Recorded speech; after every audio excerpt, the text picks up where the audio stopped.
యుద్ధంతో బంగారం ధరల్లో భారీ మార్పులు చోటు చేసుకుంటున్నాయి. మార్చి నెలలో దాదాపు 14% పడిపోయింది గోల్డ్. 2008 తర్వాత ఒకే నెలలో భారీగా పతనం కావడం ఇదే తొలిసారి.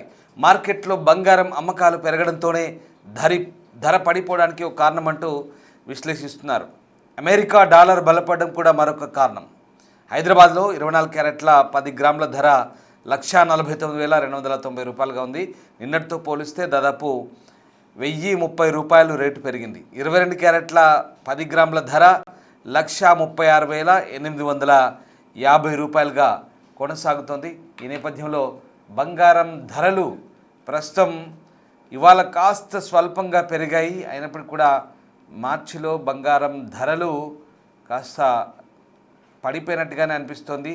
యుద్ధం అలాగే ఉద్రిక్తతలు, పశ్చిమాసియా టెన్షన్ల నేపథ్యంలో బంగారం వెండి ధరలు ఆకాశాన్ని అంటుతాయని అందరూ భావించారు. కానీ వాటితో సంబంధం లేకుండా బంగారం వెండి ధరలు సాధారణంగానే వాటి ధరలకు సంబంధించినటువంటి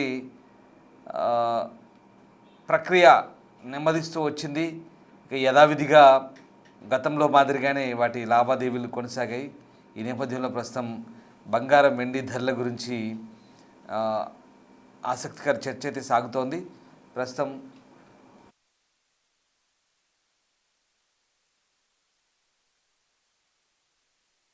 మార్కెట్లో సిచ్యువేషన్ ఎట్లా కొనసాగుతుంది, అలాగే ఈ మార్చి దాదాపు ముగుస్తుంది కాబట్టి ఇక వచ్చే నెల బంగారం వెండి ధరలకు సంబంధించి ఎలాంటి ఎఫెక్ట్ ఉండబోతోంది, మార్కెట్లో ఈ ధరల ప్రభావం, యుద్ధ ప్రభావం ఏ రకంగా దానిపై పడే అవకాశం ఉంది.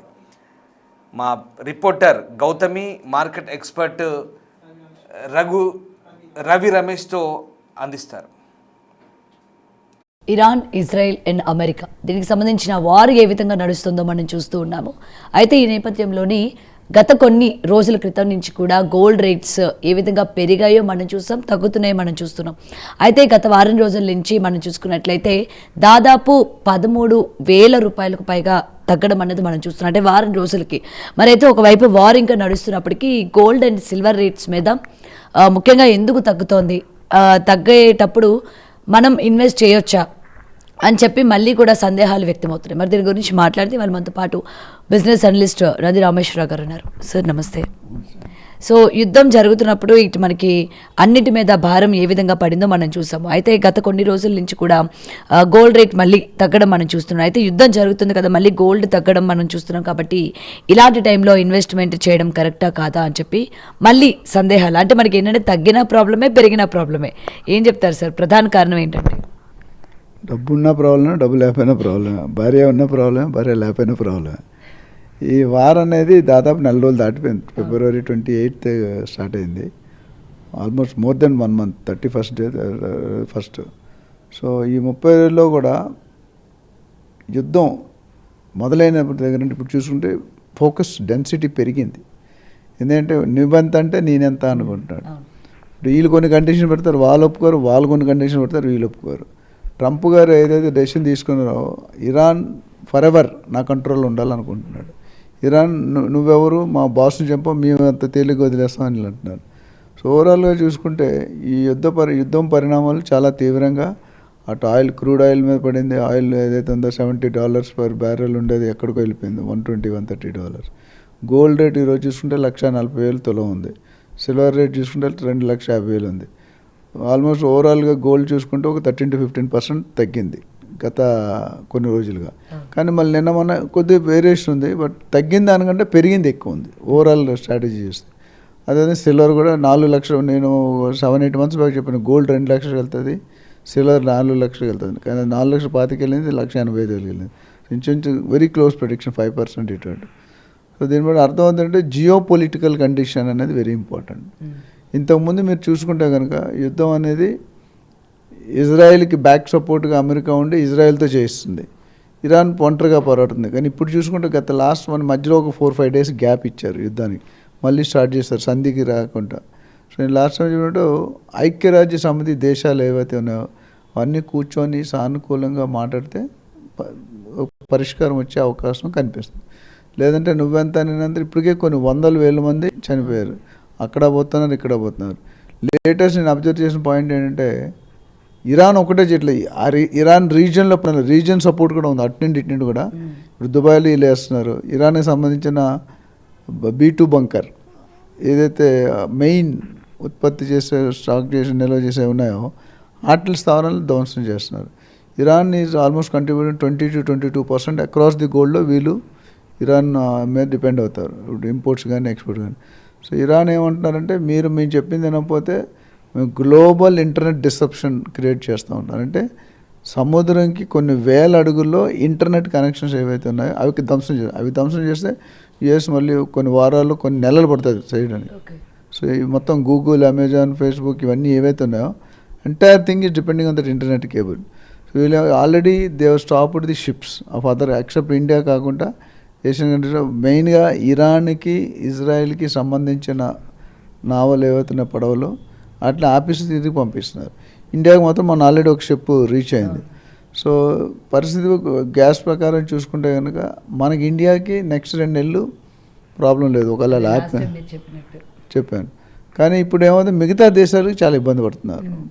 దానివల్ల ఇప్పుడు ఏమైంది కమర్షియల్, ఇప్పుడు మన దగ్గర కూడా కమర్షియల్ సిలిండర్స్కి కొద్ది ఇష్యూ ఉంది. గవర్నమెంట్స్ ఇక్కడ స్టేట్ గవర్నమెంట్ కానీ సెంట్రల్ గవర్నమెంట్, ఆంధ్ర, తెలంగాణ, నరేంద్ర మోడీ గారు వీళ్ళందరూ కూడా మనకి రెసిడెన్షియల్కి కొరత రాకుండా చూసుకుంటాం.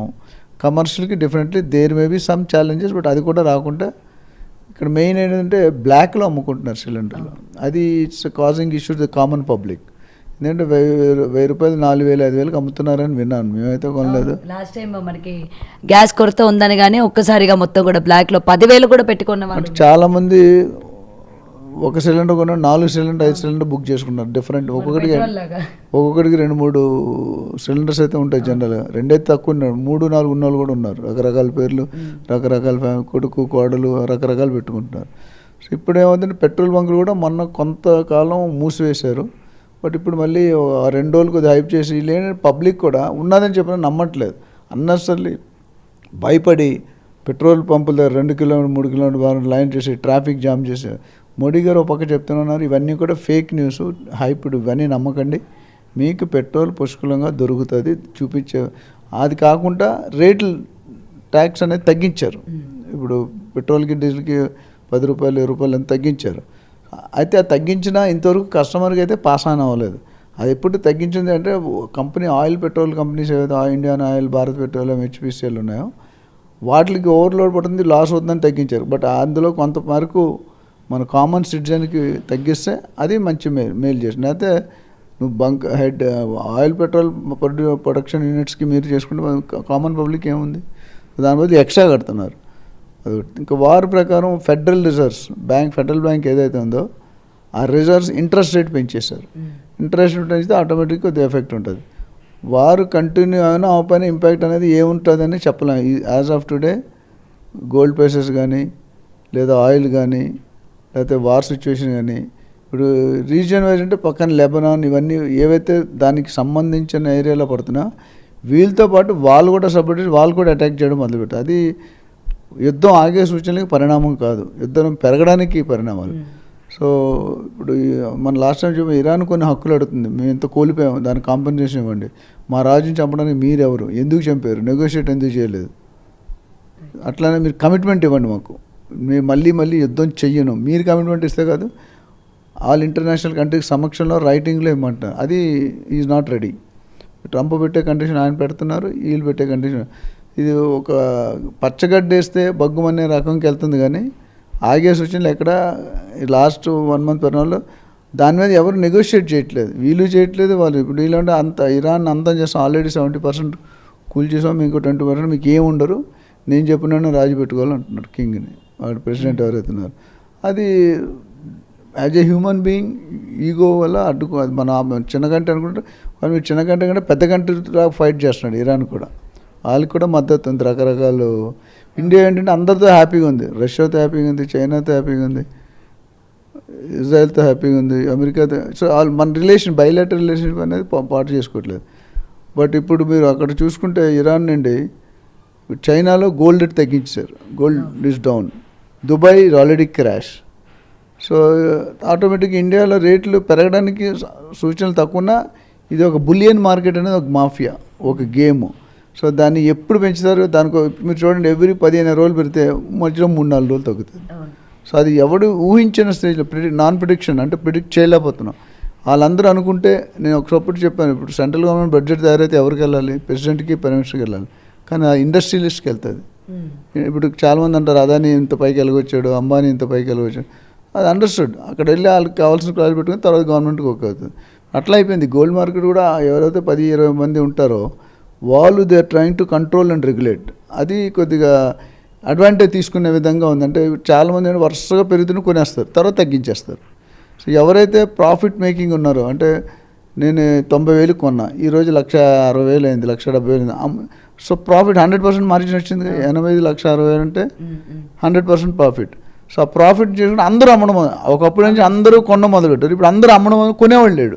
కానీ కొనేవాళ్ళు అయితే డిమాండ్ సప్లై గ్యాప్ ఉన్నప్పుడు రేట్ పడిపోతుంది. సో అది తగ్గుతుంది అనగా మళ్ళీ హైప్ చేస్తారు.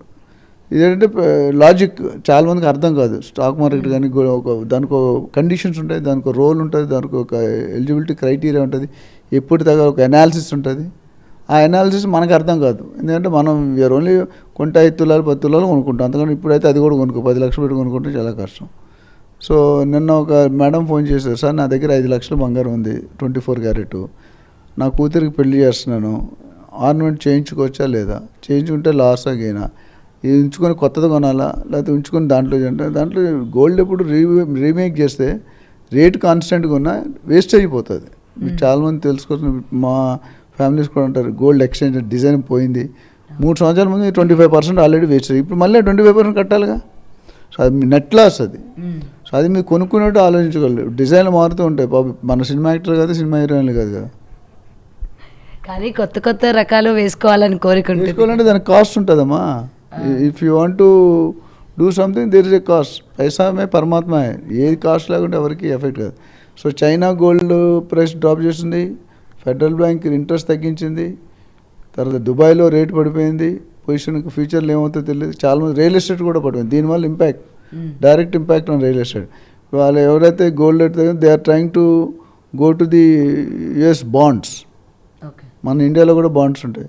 సో బాండ్స్ మీద వెళ్తున్నారు. స్టాక్ మార్కెట్ వైపు కొంతమంది కన్ను తిప్పారు డైరెక్షన్. ఇవన్నీ ఓవరాల్గా చూసుకుంటే not good at the moment.